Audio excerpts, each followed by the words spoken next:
How to always win tournaments in Monopoly Go. Hi guys, in this video we'll learn how you'll be able to effectively win or always win a tournament here on Monopoly Go.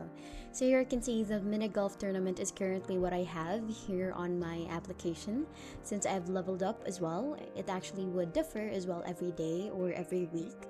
There are different tournaments depending on what the duration of the tournament would be. So in order for you to be able to consistently win or be at top 1, you actually need to make sure that you have enough dices that you have saved.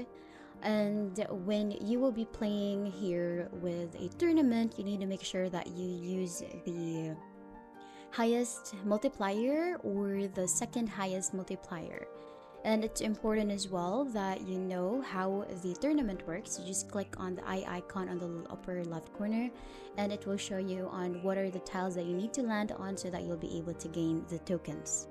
So here, as you can see, the more multiplier or the higher the multiplier would be, the bigger the rewards is, which means you will be able, or that's giving you higher chances to be able to win the tournament here on Monopoly Go.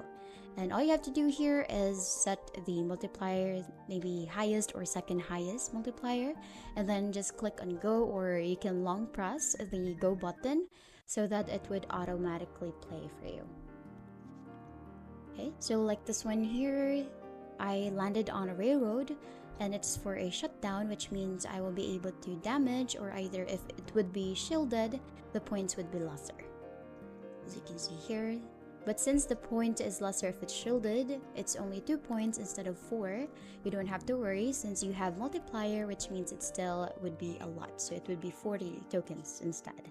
And that's basically it. That's how you will always win a tournament here on Monopoly Go. And that's the end of the video. Thank you for watching, and we'll see you in the next one. Bye!